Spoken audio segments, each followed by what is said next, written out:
li um texto com a igreja. Eu queria que os que pudessem retomassem a sua Bíblia. Lá no capítulo 4 do Evangelho segundo escreveu Mateus. Não é um texto difícil, não é desconhecido. E acredito, não só acredito, como tenho certeza que aqui nessa tribuna mesmo ele já foi muitas vezes pregado e até ensinado em cultos de doutrina, e acerca da tentação de Jesus Cristo. Vale a pena frisar para a igreja que esse período aqui era um período almejado pelo povo. Aquele silêncio, daquele espaço interbíblico que se chamam, que se pregam, ou que se ensinam sobre ele, de um período que houve um silêncio dos últimos profetas, até o aparecimento de João Batista, esse silêncio foi quebrado justamente pelos gritos de João Batista lá dentro do Jordão, com toda aquela eloquência e aquela gentileza que outrora eu já falei aqui, pregando em outro culto, que não era muito uma característica de João Batista. Ele não tinha muita gentileza no falar.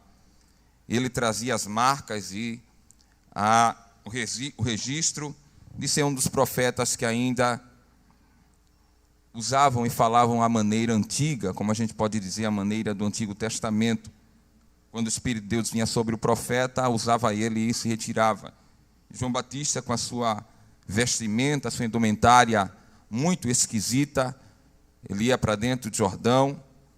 E o interessante é que, com toda aquela característica esquisita e estranha, que eu assim chamo, atraiu muita gente. O povo imigrava de longe para ouvir João Batista, sem muita educação. Eu me refiro à maneira como ele falava, sem eloquência, sem critérios teológicos, mas uma verbalização que causava medo. E às vezes, lendo em casa, eu fico imaginando como era um homem dentro de um rio e chamando o povo do lado de fora de raça de víboras. Como era alguém que ficava lá dentro e na hora do seu almoço, do seu jantar, era mel silvestre e gafanhotos. Era muito estranho.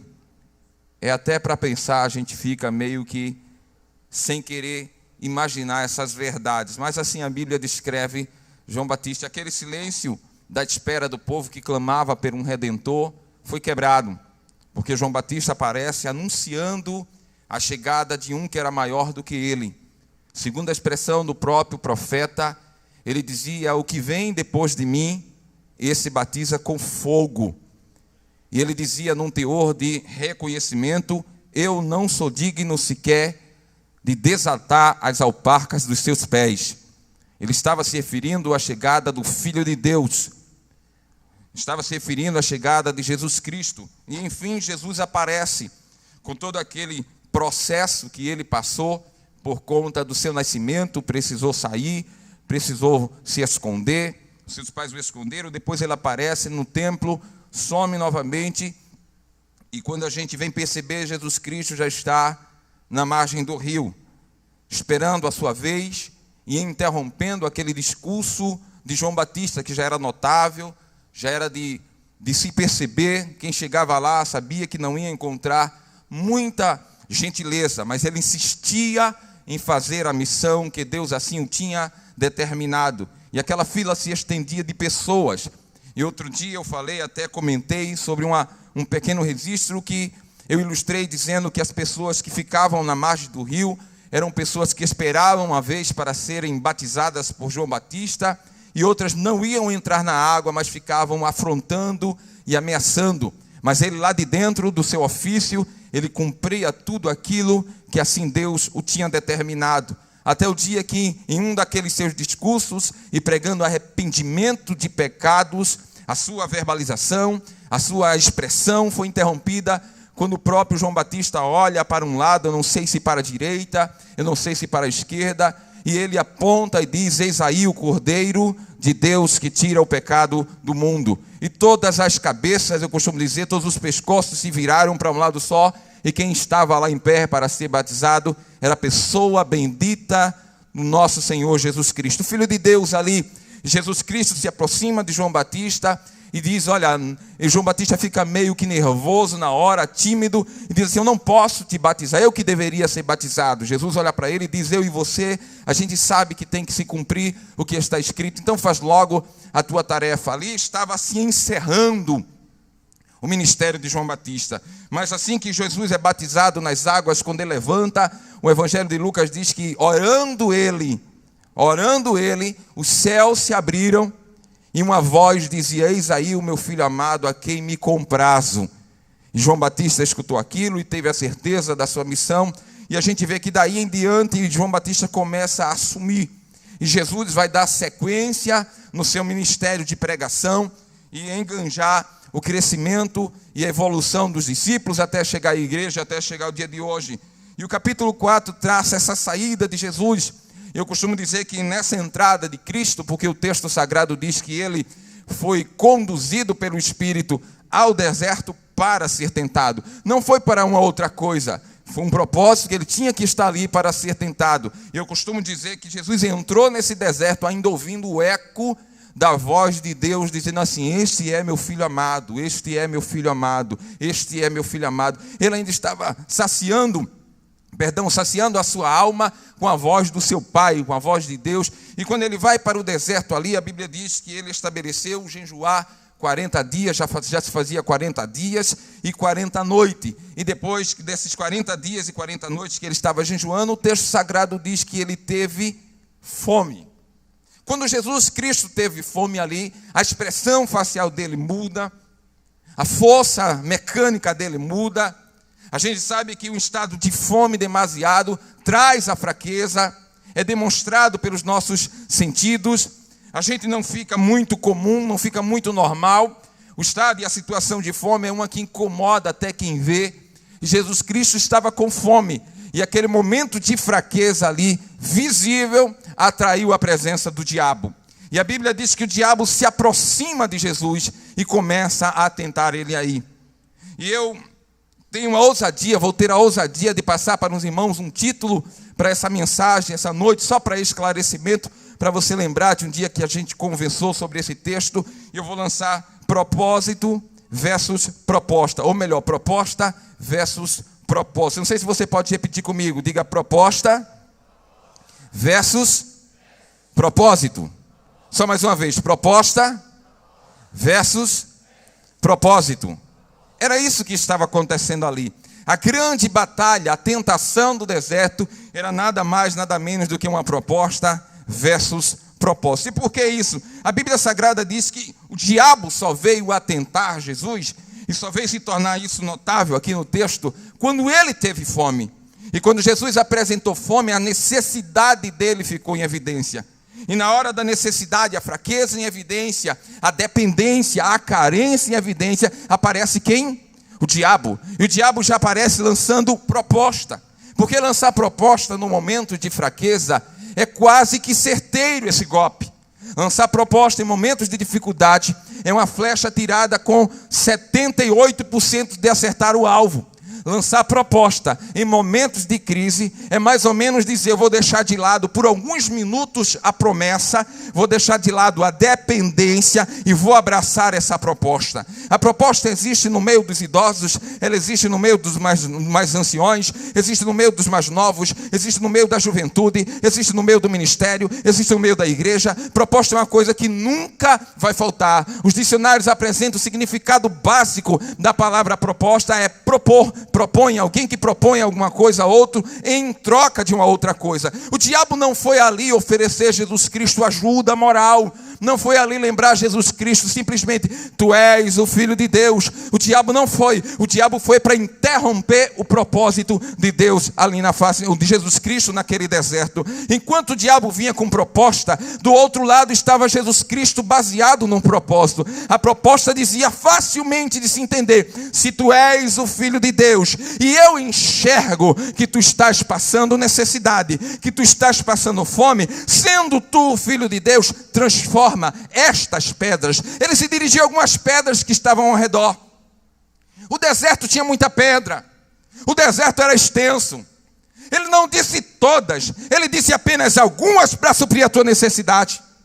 Resolve o teu problema com facilidade, aqui pertinho. Um pedido, uma atenção, um apontar de dedo, um milagre vai suprir a tua necessidade. Aceita essa minha proposta e certamente vai resolver. Ninguém está vendo, ninguém vai comentar, ninguém vai saber. Sou eu e você aqui. Você não vai estar contrariando Bíblia, não vai estar contrariando ninguém, você não vai contrariar sistema, você não vai contrariar a igreja, porque você está com fome. E eu percebo que com fome você precisa comer. Eu percebo que a necessidade exige soluções rápidas. Eu percebo que a necessidade exige que a dependência seja correspondida. E quantos de nós escapam da necessidade, meu irmão? Quantos de nós escapamos da dependência? Quantos de nós não chegamos aqui bem vestidos, perfumados, mas o coração apertado, esperando ou um louvor, ou uma pregação, ou uma revelação, ou uma visão, ou mesmo um profeta dizendo assim: eu vou suprir, eu vou resolver. A gente está num pé e no outro dizendo: Deus, quando é que tu vai falar? Em contrapartida, está o diabo lançando proposta, está querendo arrancar você do projeto, tirar você do alvo, tirar você do centro. Mas essa noite a gente vai vencer toda e qualquer proposta à base do propósito,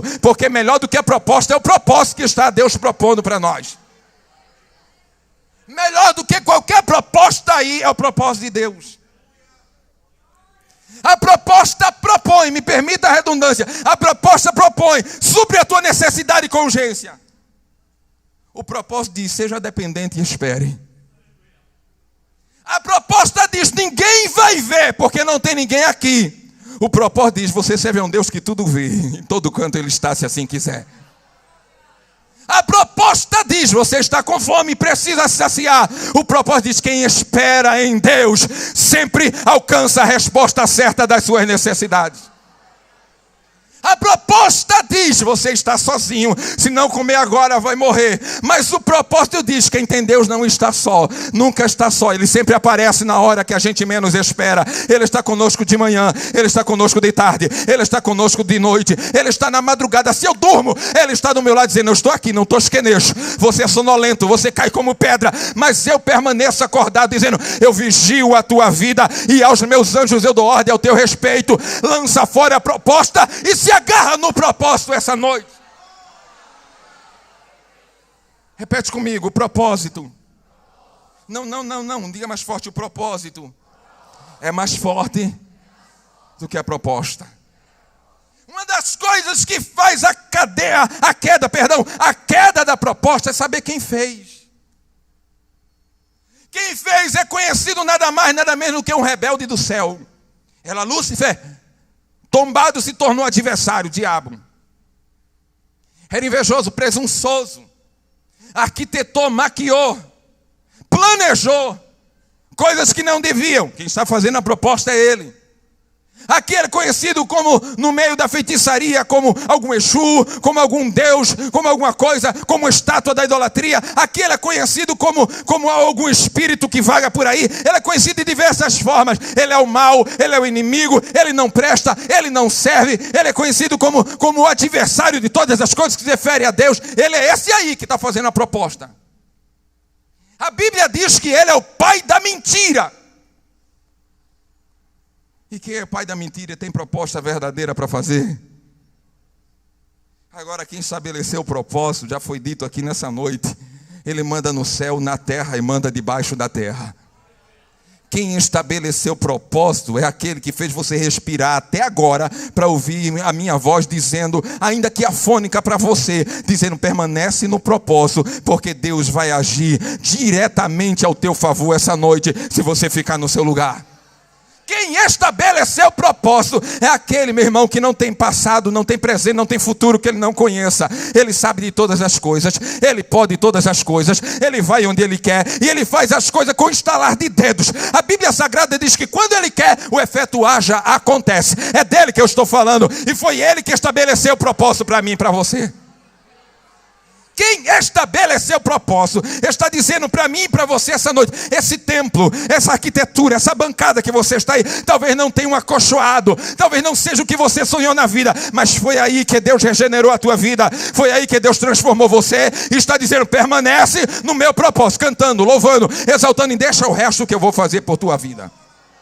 Eu não sei se você pode levantar uma das mãos e dar uma glória para Jesus, porque até para você dar essa glória, Ele estabeleceu o propósito.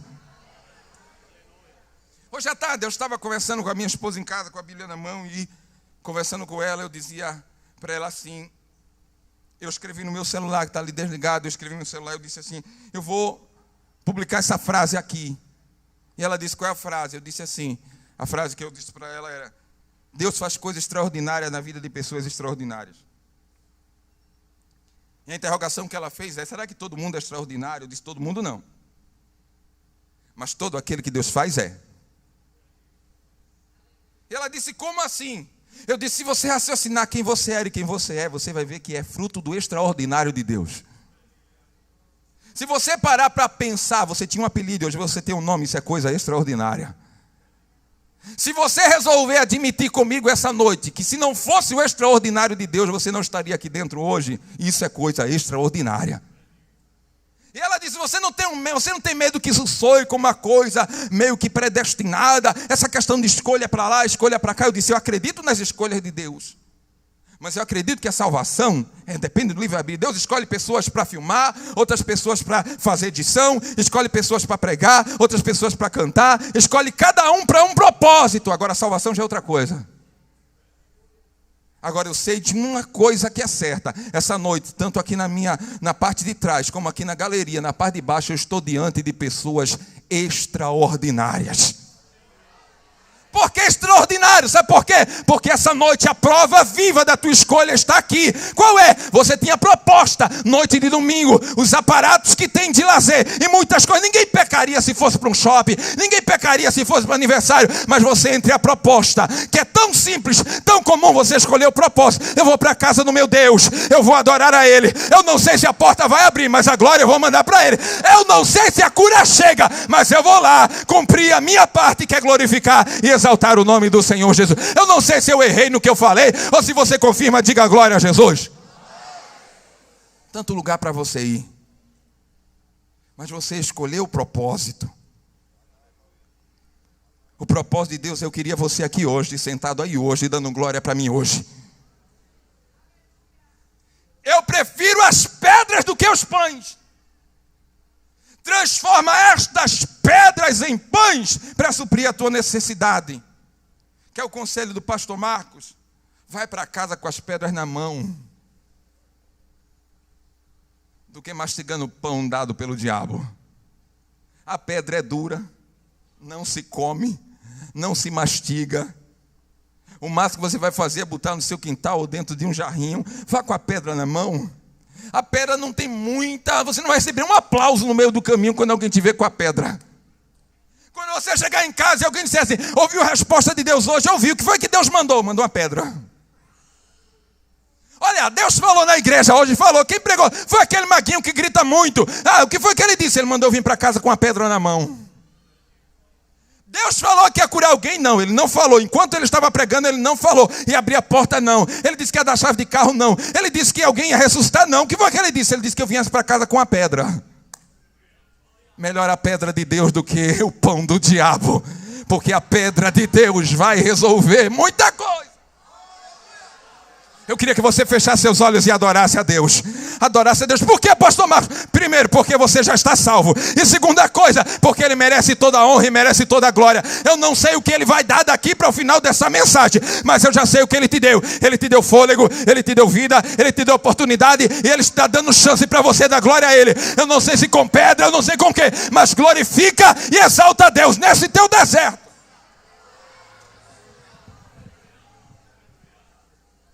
Exalte a Ele. É melhor ir para casa com pedras. O diabo disse, dá uma ordem, uma dessas pedras aqui transforma, se tornarão em pão, e vai suprir a tua necessidade.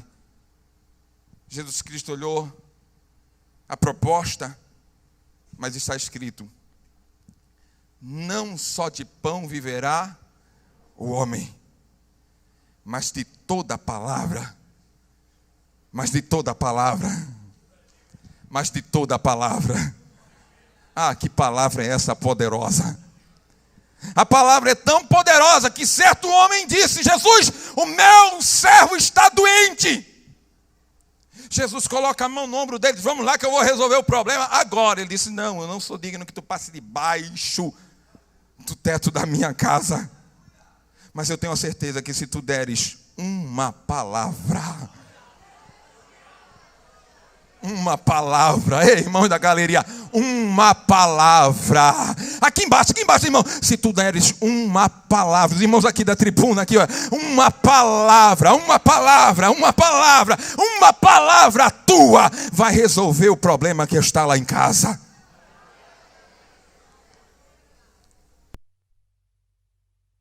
Disse, não só de pão viverá o homem, mas de toda a palavra que procede da boca, que procede do próprio, que sai do nosso Deus. Diga amém. Diga para alguém, é melhor a pedra do que o pão do diabo. Diga. É bem melhor. Agora eu também descobri nesse texto, que não é novidade para ninguém, que o diabo é mega insistente, exime insistente. E a Bíblia diz que ele transporta Jesus Cristo para um pináculo alto. E simplesmente disse, te lançares daqui agora. Está escrito que aos seus anjos dará ordem ao teu respeito, pula. E qual era a proposta dessa vez? A gente sabe, estudando Bíblia, ouvindo alguns pregarem, a gente sabe que o judeu, ele é amante de milagres. Ele gosta de ver milagre, ele gosta de ver atividade, ele gosta de ver Deus em atividade. Ele não gosta de ver as coisas paradas. Ele fica procurando milagre. Ele é agarrado nas coisas que Deus faz, não nas coisas que Deus é. Ele é agarrado nas benéficas de Deus. Ele é agarrado nas coisas que Deus dá, não no Deus que dá as coisas. E o diabo está fazendo assim para você ganhar o marketing. No meio desse povo, faz uma coisa espetacular. Mostra um evangelho espetacular. Um evangelho que chame a atenção de todo mundo. Que seja mega, seja power, impressionante. Um evangelho de casa cheia. Um evangelho que a sua igreja saia nos noticiários. A igreja está superlotada. Tem que dividir horário de culto. Uma igreja que você tem os melhores nomes de pregadores e melhores cantores atuando lá. Que você bata palma e as pessoas sejam batizadas com o Espírito Santo e recebam também o dom de falar em línguas estranhas. Pula. A proposta é, faz alguma coisa espetacular para impressionar. Deus enviou o Filho dele aqui sem precisar de mídia alguma. Quando Jesus Cristo veio à terra, não tinha um WhatsApp, não tinha Facebook, não tinha finado Orkut, não tinha MSN, não tinha câmera para filmar culto, não tinha nada, não tinha microfone, não tinha som como esse, não tinha cabine de som. Era Jesus em cima do barquinho pregando, e a multidão na beira da água dizendo, eu estou escutando, eu estou escutando, eu estou escutando. Era Jesus pregando na relva para mais de 5.000 homens e dizendo assim, eu vou fazer desse jeito, vai acontecer desse jeito, vai ser dessa maneira. Era Jesus Cristo andando e a multidão seguindo ele. Não tinha essas coisas. Ele não precisa de coisa espetacular, meu irmão. Ele só precisa estar no ambiente. E a Bíblia Sagrada diz que para ele estar no ambiente não precisa atenção de milhões, não precisa fama, não precisa nada. Onde tiver 2 ou 3 reunidos em meu nome, ali ele está. O problema de culto não é pregador famoso, não é cantor renomado, meu querido pastor. Sabe o que é? É porque o povo está reunido em nome não sei de quê. Mas essa noite, oxalá que essa igreja esteja no nome dele. Seja o nome dele a causa do nosso culto. Eu não sei se você pode me interromper dando glória a ele, porque está até difícil dar glória se o pregador pedir. É no nome dele. Jesus não é movido a espetáculo. Eu não preciso fazer espetáculo, porque eu não faço espetáculo, eu não faço mágica, eu não sou ilusionista, eu faço milagres. Se o senhor cair daí, não quebrar uma unha, não torcer a perna, não quebrar um braço, eu garanto que todo esse povo vai crer em você. Não é desse jeito. Quem disse que ia ser fácil? Quem disse que para crer a gente precisa de show? A gente precisa de mega eventos. A gente deve honrar o nome de Deus e fazer bem feito, sim. Mas qual o interesse final? A proposta diz, o espetáculo chama a atenção de todos. O propósito diz, faça para mim que lá no céu eu te dou a tua recompensa.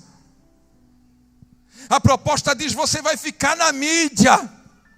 O propósito de você vai ficar em oculto, no anonimato. Vai ficar até esquecido de muitos. Mas tudo está registrado no meu livro. Toda a tua história está registrada no meu livro. O propósito diz: você precisa aparecer. A proposta diz: você precisa aparecer.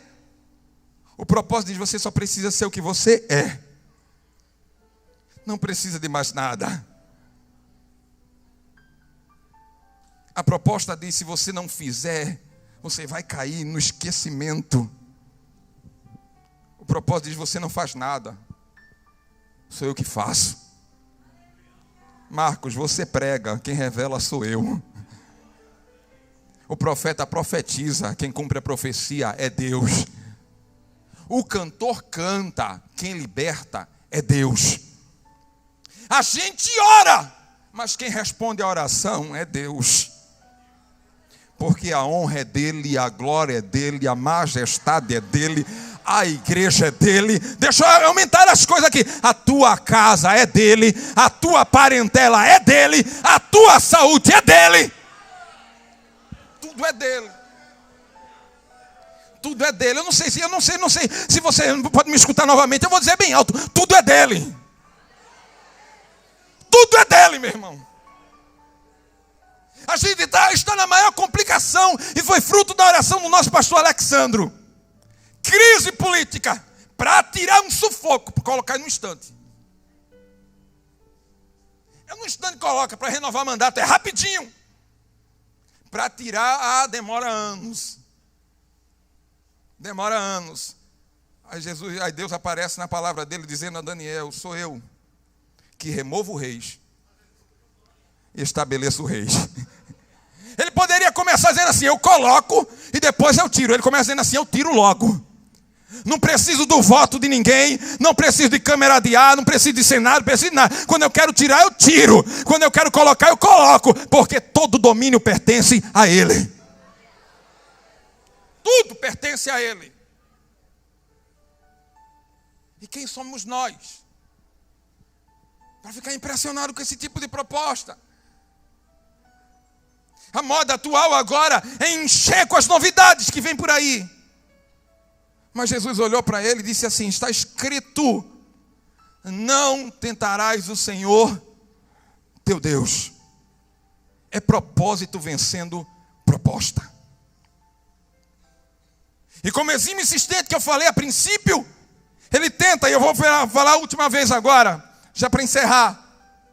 Ele remove, ele transporta Jesus Cristo novamente a um lugar alto. E agora a proposta ele está vendo de cima, dizendo: está vendo todos os reinos, todos eles eu te darei, se tão somente te prostrares e me adorares. Era uma barganha essa última proposta. Reinos, deixa eu resumir para reino: facilitação de entrada, um jeitinho mais fácil de chegar lá. E eu li num livro que um escritor dizia assim, que a verdade desse texto, o diabo estava dizendo para Jesus: você se prostre e beija a minha mão, como se reverencia um príncipe. É simples. Um simples contato, uma reverência a mim, e tudo vai ser teu. A entrada aos reinos vai ser garantida. Se prostra e me adora. Aí Jesus dá a palavra mais forte, que essas estão querendo apagar das nossas igrejas no Brasil, que ainda resiste. E qual é? Ele diz: está escrito: adorarás somente ao Senhor teu Deus. Somente a Ele. Faça chuva, somente a Ele. Faça sol, somente a Ele. Saúde perfeita, adorarás somente a Ele. Você gosta da pregação, adore somente a Ele. Se você não gosta, adore somente a Ele. Está se sentindo mal? Adore somente a Ele. Está se sentindo ótimo? A adoração tem que ser para Ele. Eu não gosto de culto no domingo, adore a Ele. Eu só gosto do congresso, adore a Ele. Eu só gosto da oração. Não me interessa saber do que você gosta ou deixa de gostar. Mas se lembre que quem merece toda a adoração é somente Deus.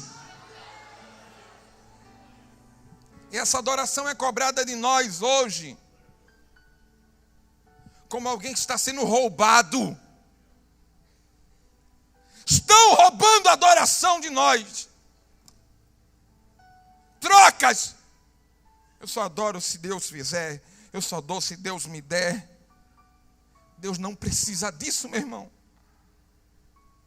No dia que eu vier para essa igreja, ou qualquer outra igreja nossa, ou qualquer outra igreja do país, e sentar lá e dizer assim: olha, hoje Deus, eu não vou te adorar, eu vou entrar, mas vou ficar calado. Sabe o que Deus vai fazer lá no trono dele? Nada. Sabe como Deus vai se incomodar? De jeito nenhum. Porque enquanto eu fico na minha ironia de vida, nas minhas raivinhas, quando eu fico nos meus pormenores, nas minhas picuinhas infantis, Deus está lá no céu sendo adorado. Por gente que falta dente na boca, falta dedo na mão. Tem gente que falta até o nariz por causa da lepra que já comeu. Tem gente doente em cama, agora me vendo pela internet, outros me ouvindo e não podem nem sussurrar glória. Mas lá dentro está dizendo: Deus, a Ti eu adoro, a Ti eu oro, a Ti eu glorifico, a Ti eu exalto. É propósito. Vem sendo proposta.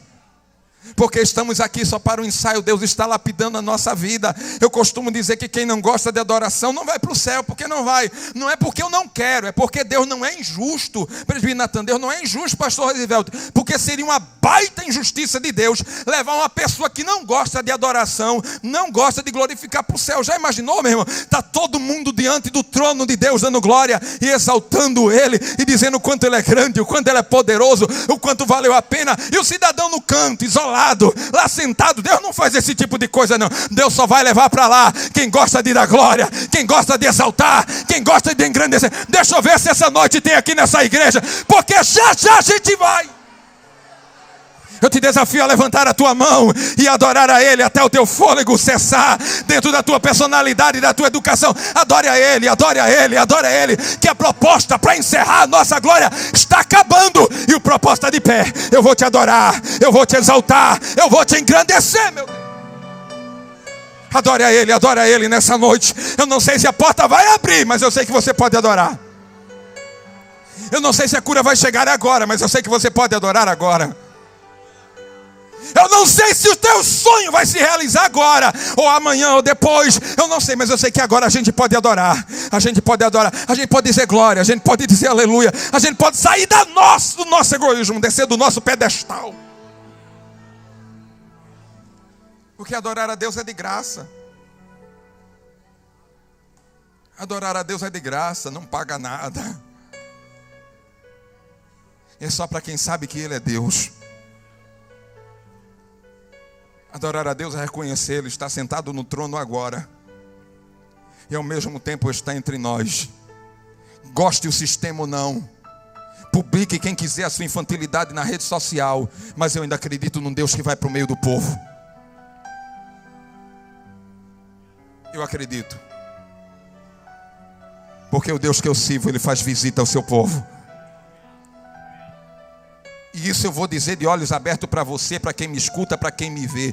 Deus está visitando a sua igreja esta noite. Ei, os irmãos aí da galeria, Deus está visitando a sua igreja esta noite. Os irmãos aqui do púlpito, Deus está visitando o ministério, o santo ministério dele. Ele está visitando a igreja dele essa noite. Por quê? Porque a igreja é dele. Porque a igreja é dele, meu irmão. A igreja é dele. Quem renova é Ele, quem salva é Ele, porque tudo é dele.